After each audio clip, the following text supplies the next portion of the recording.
नमस्कार आदाब दोस्तों। आज हम शौनत में मौजूद हैं और हम साथ हैं राहुल गांधी के हमशक्ल फैसल चौधरी साहब के साथ। उनसे बात करेंगे। ये इनका गांव है और लगातार ये राहुल गांधी के कनेक्शन में बने भी रहते हैं। तो जो मौजूदा मुद्दे हैं उनको लेकर चर्चा हो रही है। जिस तरह अब ईद आ रही है और इसी के आसपास के जो मुद्दे हैं उन पर चर्चा करेंगे। तो आपका बहुत बहुत स्वागत है खैर मकदम में। बहुत बहुत शुक्रिया आपका और आपका हमारे गांव में बहुत बहुत स्वागत है। देखिए, सबसे पहले तो मैं आपके व्यूज़र को और तमाम सब्सक्राइबर को ईद की बहुत बहुत हार्दिक दिल से बधाई देना चाहता हूँ, क्योंकि ईद साल में एक बार आती है और रमज़ान का पावन महीना जो बरकतों वाला महीना है, इससे हम निकले हैं भी। आज लास्ट रोज़ा है और कल की ईद है। इंशाल्लाह हम यही दुआ करेंगे कि सब हंसी खुशी और जिस तरह से लोग उम्मीद करते हैं उसी तरीके से ईद मनाई जाए। अच्छा, जिस तरह से कई तरह की खबरें आती हैं, एक फरमान वहाँ पर आया संभल में कि कोई छत पे नमाज नहीं पढ़ेगा जी। और एक मेरठ में फरमान आता है, वो बहुत आगे पहुँच जाता है। वो कहते हैं कि अगर कोई सड़क पर नमाज पढ़ेगा तो उसका लाइसेंस, उसका पासपोर्ट रद्द कर दिया जाएगा। तो ये बहुत बड़ी अटपटी बात नहीं है? किस तरह की प्रशासनिक व्यवस्था है जो इस तरह के ये फरमान लागू कर रही है? ये कौन सा मामला है? देखिए, अगर बात की जाए इंसानियत की तो ये तो बिल्कुल गलत है। हर इंसान, हर एक धर्म अपनी आज़ादी चाहता है, चाहे वो हिंदू धर्म हो, मुस्लिम धर्म हो या ईसाई धर्म हो या क्रिश्चियन हो, कोई भी धर्म हो, बुद्धिस्ट हो, कुछ भी हो। हर इंसान ये चाहता है कि मुझे धर्म की मेरी आज़ादी हो। और बात अगर ये आती है कि नमाज सड़क पर पढ़ी जाए या नहीं पढ़ी जाए, तो इंसान तो सभी बराबर हैं। हिंदू हो या मुस्लिम हो या सिख हो, ईसाई हो, सभी बराबर हैं। देश में एक नारा पहले से चलता आ रहा है कि हिंदू, मुस्लिम, सिख, ईसाई आपस में हैं भाई भाई। तो इस नारे के उलट आज बीजेपी चल रही है, जो कहती है कि हिंदू अपना भाई, बाकी सब कसम।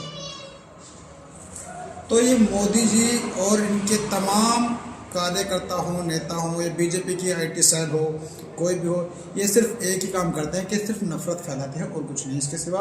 अब आप मुझे ये बताइए, या मैं सभी लोगों से पूछना चाहता हूँ, मेरा देखो किसी मज़हब को टारगेट करने का मकसद नहीं है, या मैं किसी मज़हब के खिलाफ बोलने को, किसी धर्म के खिलाफ बोलने के लायक हूँ भी नहीं और ना ही मैं बोलूँगा।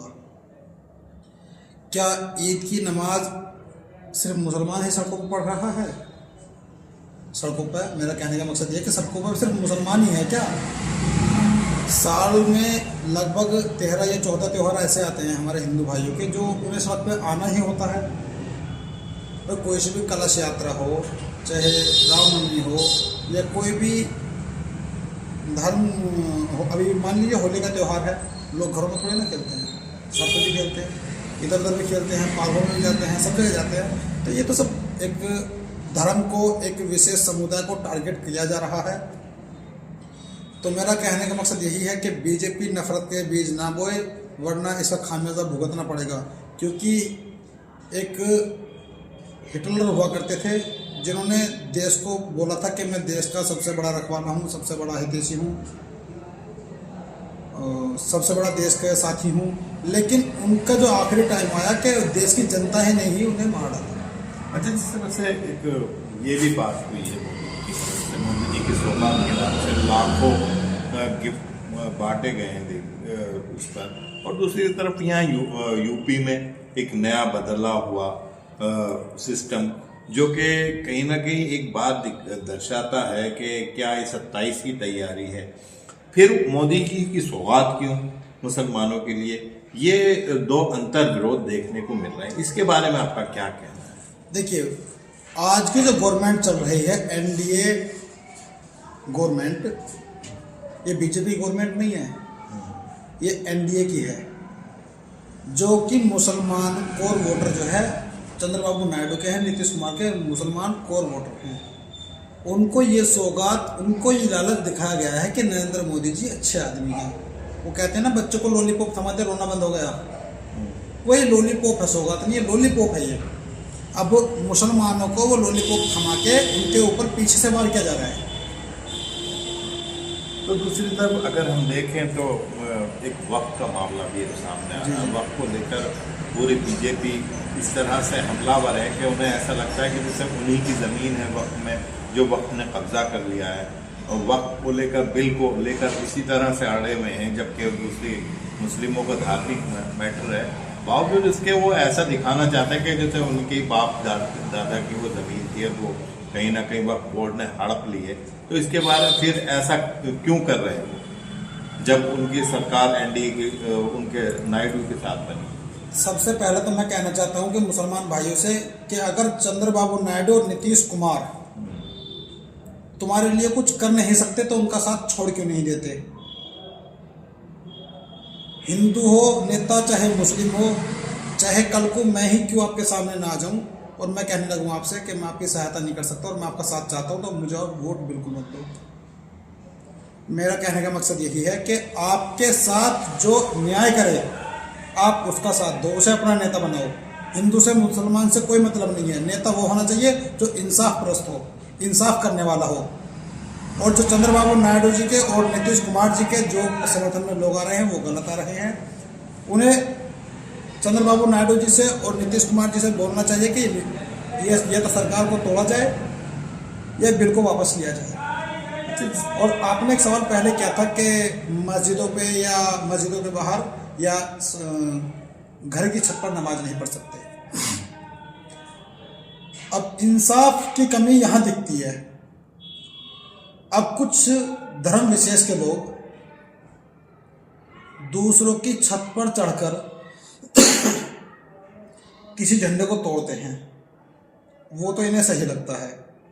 या मस्जिद के सामने जाकर के ये डीजे बजाते हैं, गाना बजाते हैं, वो सब सही लगता है। और अजान के अजान होने वाले माइक से और बाहर नमाज पढ़ने से इन्हें इतनी नफरत क्यों है? नफरत कुछ नहीं है, ये सिर्फ वोट पाड़ने का एक तरीका है।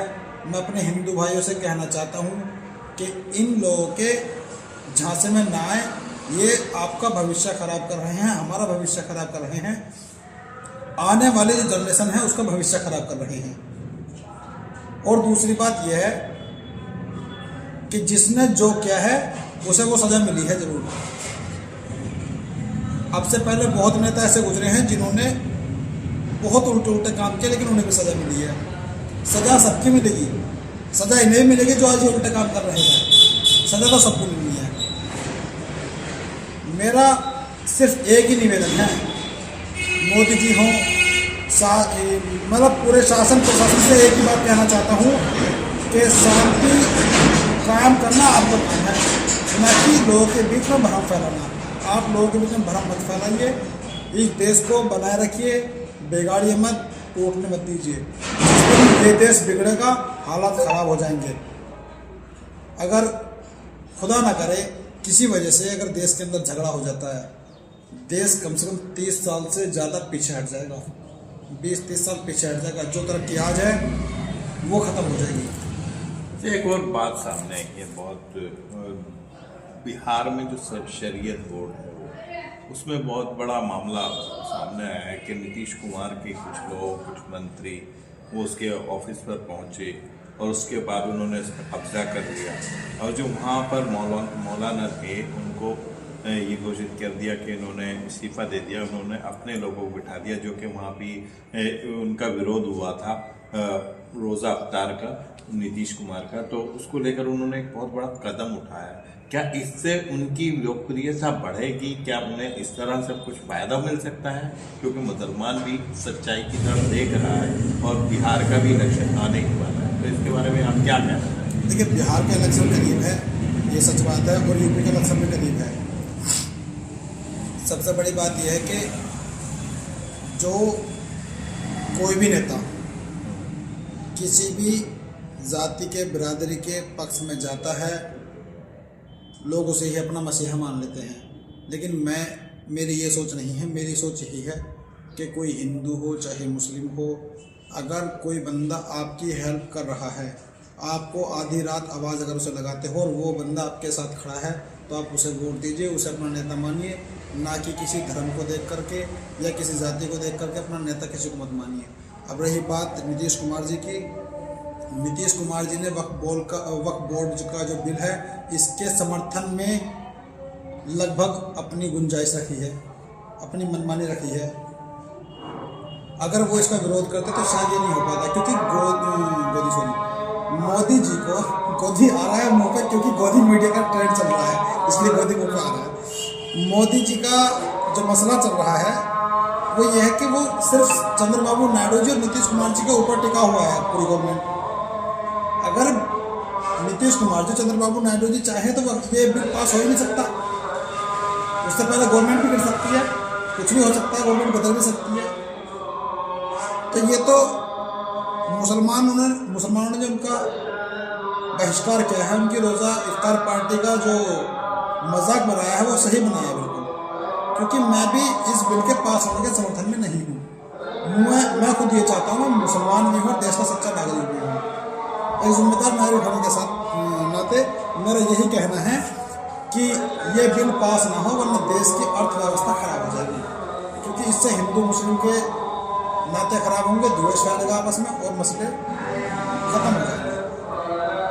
जनता को आज के दौर में किस तरह से इन मुद्दों को समझना चाहिए, विकल्प जो है किस तरह से जनता समझे, क्योंकि एक मीडिया भी है जो वो पूरी तरह से सरकारी लोकतंत्र बन चुका है और वो कोई सच्चाई दिखाने के लिए तैयार नहीं है, क्योंकि देश की मौजूदा आर्थिक स्थिति है।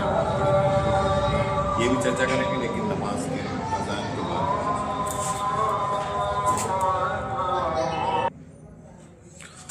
तो जहाँ मौजूदा स्थिति है उसका सच छिपाने के लिए कहीं ना कहीं मुद्दे उठाए जा रहे हैं, और जनता को किस तरह से इसके बारे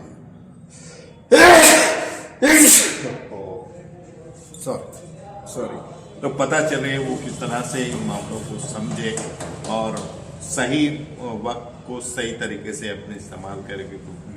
यूपी और उधर बिहार में चुनाव भी आने जा रहा है, क्या कहना चाहेंगे? देखिए, नेता जो होते हैं सत्ता के लालच में कुछ भी कर सकते हैं, और खासकर बीजेपी अपने भाइयों को भी मरवा सकती है। बीजेपी इतनी सत्ता लोभी है। बीजेपी ने वो काम किए हैं जो काम कभी देश के अंदर नहीं हुए हैं। बीजेपी ने देश की हालत खस्ता कर दी है। और मैं आम जनता से, आम पब्लिक से यही कहना चाहता हूँ कि राजनीति के चक्कर में ना पड़ें।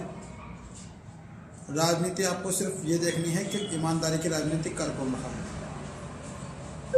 बीजेपी का एक ही मकसद है, सत्ता हासिल करना, चाहे वो किसी भी तरीके से हो। साम दाम दंड भेद वो सभी इस्तेमाल करती है। किसी को मरवाना हो मरवा भी सकती है, झगड़ा करवाना हो झगड़ा भी करवा सकती है। तो मेरा सभी हिंदू और मुसलमान भाइयों से यही अनुरोध है कि आप नेताओं के बहकावे से दूर रहें और प्यार मोहब्बत से रहें, एक दूसरे के लगाव में रहें, नेताओं के कहने में। और आजकल जो मीडिया है वो नफरत आधा वही फैलाती है। मीडिया अगर सही हो जाए, ईमानदारी से काम करे, तो देश के अंदर कुछ खराबी नहीं है। मीडिया ही खराब है जो मीडिया इन चीज़ों को फैलाती है। अगर मीडिया नहीं फैलाएगी तो आधे लोगों को पता भी नहीं होगा कब क्या होगा। दिल्ली स्टेशन पे भगदड़ हुई और कुंभ में काफ़ी लोग अपनी जान खो बैठे। सरकार पर आरोप लगा के उन्होंने सच को छुपाया। मीडिया भी कहीं ना कहीं इसमें नाकाम रहा सच दिखाने में। तो आप देखिए, मीडिया तो आजकल बिका हुआ हुई है। मीडिया तो बिक गया है। अब से 11-12 साल पहले बिक चुका था मीडिया, आज तक बिका हुआ ही है।